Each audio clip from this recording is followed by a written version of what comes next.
Hello everyone, I am Anshu Agarwal.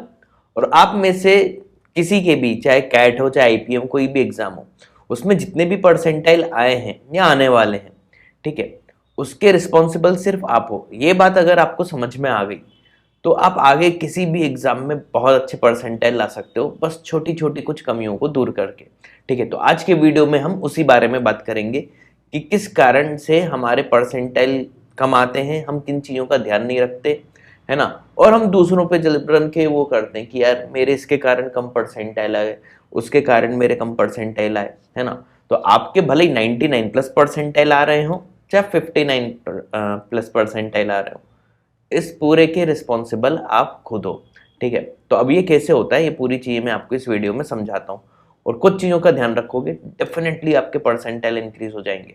तो ये video उन सभी के लिए इंपॉर्टेंट है, चाहे वो कैट की, जैट की, सीमेट, एसआरसीसी एग्जाम की प्रिपरेशन कर रहा हो या आईपीएम की प्रिपरेशन कर रहे हो। ठीक है, तो चलो ध्यान से देखते हैं। और हाँ, चैनल को सब्सक्राइब तो कर दिया करो जल्दी जल्दी, है ना। आपके लिए तो मोनेटाइजेशन भी बंद रखा हुआ है चैनल पे, है ना। अब आप में से कई लोगों को लग रहा होगा कि यार why we are responsible for this, है ना। हमारा रिजल्ट जो भी आ रहा है इसके लिए हमें रिस्पॉन्सिबल क्यों है। कई बार तो आपको लगता होगा कि इसी साल पेपर को टफ क्यों होना था, जिस साल मैं एग्जाम देता हूँ इसी साल पेपर टफ आता है ना। या वो हमारे टीचर की गलती थी, उसने कोर्स ही कंप्लीट नहीं कराया था, या हमारे इंस्टीट्यूट में बहुत इजी लेवल का पढ़ा दिया गया, है ना, पेपर तो बहुत टफ आ गया। ऐसे बहुत सारे इफ एंड बट हो सकते हैं। लेकिन देखो फाइनली क्या है, रिजल्ट किसका आया है, ये चीज आपको ध्यान देनी है। रिजल्ट तो आप ही का आया है ना। तो रिजल्ट अगर आपका आया है तो रिस्पॉन्सिबिलिटी उसकी कौन लेगा, आप। तो जिस दिन उसकी रिस्पॉन्सिबिलिटी ले लोगे उस दिन आप ही को फायदा है, ताकि आगे से जो भी एग्जाम हो या आप लाइफ में कुछ और जो भी करने वाले हो, है ना, उसके लिए आप प्रिपेयर रहो कि यार ऐसा करूंगा तो ऐसी गलती होगी।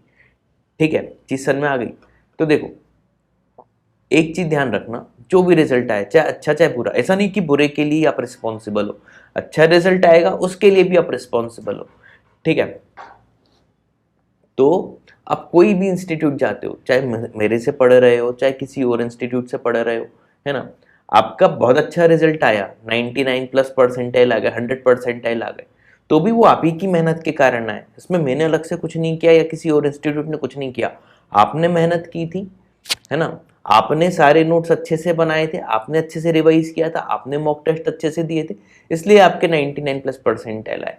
कोई इंस्टीट्यूट का कोई बहुत बड़ा हाथ नहीं होता, ये एक फैक्ट है। सिमिलरली अगर आपके बहुत कम परसेंटाइल भी आए हैं, उसमें भी यही चीज़ है, आपके नोट्स अच्छे से नहीं बने होंगे, या आपका कोर्स टाइम पे ख़त्म नहीं हुआ होगा, या आपने बहुत सारे मॉक टेस्ट नहीं लगाए होंगे, है ना, या आप आलस करते रहे होंगे। ठीक है, तो ऐसे बहुत सारे फैक्टर हो सकते हैं। तो किसी और पे हमें ब्लेम नहीं करना चाहिए, चाहे कहीं से भी हम पढ़ाई कर रहे हो। ठीक है, और ये डिसीजन भी किसका था, अगर हमें मान लो ब्लेम भी करना है तो उसको ज्वाइन करने का डिसीजन भी किसका था, वो भी आपका था। तो रिस्पॉन्सिबिलिटी फाइनली घूम फिर के किसके ऊपर आएगी, आप ही के ऊपर। मान लो आपके ज़्यादा परसेंटाइल आते हैं, पेपर में फोटो किसकी आती है, आपकी। आपके घर वाले तारीफ किसकी करते हैं, आपकी। आईएम में सिलेक्ट कौन होता है, आप। तो अगर कम भी आएंगे तो इन सारी चीज़ों को झेलना भी किसको पड़ेगा, आपको। तो ये छोटी छोटी सी कुछ चीज़ समझ लो तो आपका बहुत अच्छा हो जाएगा। ठीक है, उम्मीद है ये कंसेप्ट क्लियर हो गया होगा, है ना। तो हमेशा पॉजिटिव रहो, अच्छाइयाँ देखो दूसरे में, खुद में भी। ठीक है, और रिजल्ट पे पूरा फोकस करो तो रिजल्ट अच्छा आ ही जाएगा। ठीक, अब हम डिसाइड कैसे करें, है ना, कि रिजल्ट अच्छा कैसे आए। तो सबसे पहले देखो, कुछ चीज़ों का ध्यान रखना। सबसे पहले हम किसी भी एग्जाम की प्रिपरेशन की सोचते हैं, है ना, सबसे पहला टास्क वही होता है। तो आप एक तो टारगेट डिसाइड करो, सबसे पहले टारगेट डिसाइड करो। लाइक कैट अगर दे रहे हैं तो कितने परसेंटाइल आपका टारगेट है, या कौन सा आईएम जाना है ना, या आईएम इंदौर का एग्जाम दे रहा है आईपीएम, तो टारगेट डिसाइड करो कि भाई मुझे तो सिर्फ आईएम जाना है। अब इस आईएम में जाने के लिए क्या क्या करना पड़ता है ना। कैट या आईपीएम की प्रिपरेशन करनी पड़ती है। प्रिपरेशन कैसे करें, अब उसके भी दो तरीके हैं, या तो मैं खुद से कर लूँ बुक्स से, है ना, या मैं कोई इंस्टीट्यूट ज्वाइन कर लूँ। बुक्स से करना हो ये भी एक ऑप्शन हो सकता है। अगर आप 11th-12th में अगर आपका मान लो मैथ्स हो, आपकी मैथ्स बहुत अच्छी हो, इंग्लिश में भी आप कंफर्टेबल हो, तो आप बुक्स के साथ साथ आप कोई भी एक इंस्टीट्यूट की मॉक टेस्ट सीरीज ले लेना, मोर देन इनफ हो जाएगा, है ना। डिसाइड करने की चीज़ आ रहा हूँ, या कोई इंस्टीट्यूट अगर ज्वाइन करता हूँ तो कौन सा इंस्टीट्यूट ज्वाइन करूँ। अब नॉर्मली कई बच्चे यहाँ पे क्या गलती कर देते हैं, ध्यान से सुनना, वो नाम के पीछे भग जाते हैं कि अच्छा 10 लोग यहाँ पे जा रहे हैं, मैं भी यहाँ चले जाता हूँ। और आजकल तो ऑनलाइन का ज़माना है, ऑनलाइन में जैसे आप यूट्यूब पे मेरा वीडियो सुन रहे होगे, अभी यूट्यूब पे 50 लोगों को सर्च कर लो, इंक्लूडिंग मी, ठीक है, मैं हो गया और भी इंस्टीट्यूट होंगे, सबके वीडियो देखो। ऐसा नहीं कि मेरे ही वीडियो कोर्स लेना है ना। कौन क्या क्या फैसिलिटी दे रहा है, किसका पढ़ाया हमें समझ में आ रहा है, रिजल्ट्स पे मत जाओ, है ना।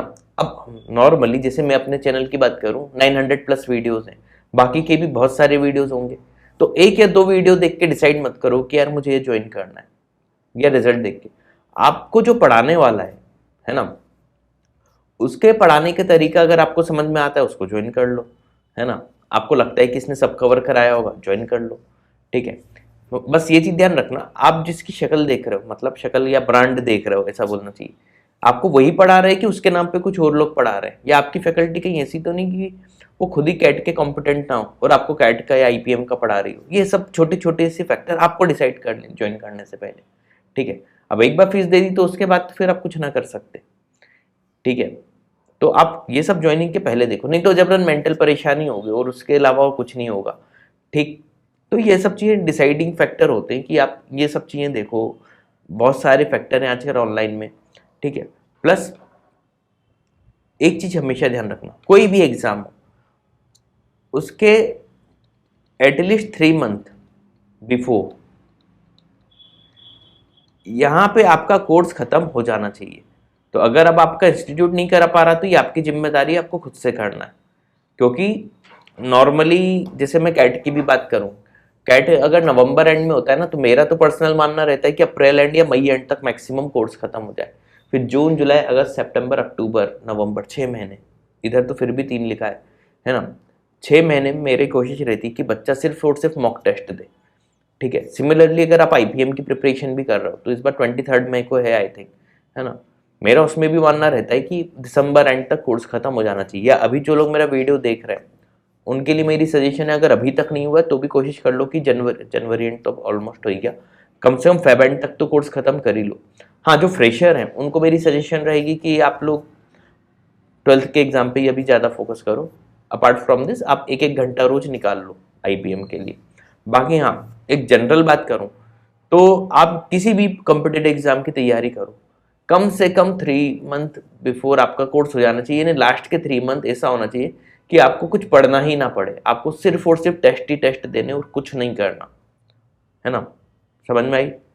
फोर्थ और सबसे इंपॉर्टेंट, कई बच्चे क्या करते हैं, प्रिपरेशन तो करते हैं एग्जाम की, है ना, खूब मेहनत, लेकिन वो लोग मॉक टेस्ट देते ही नहीं है,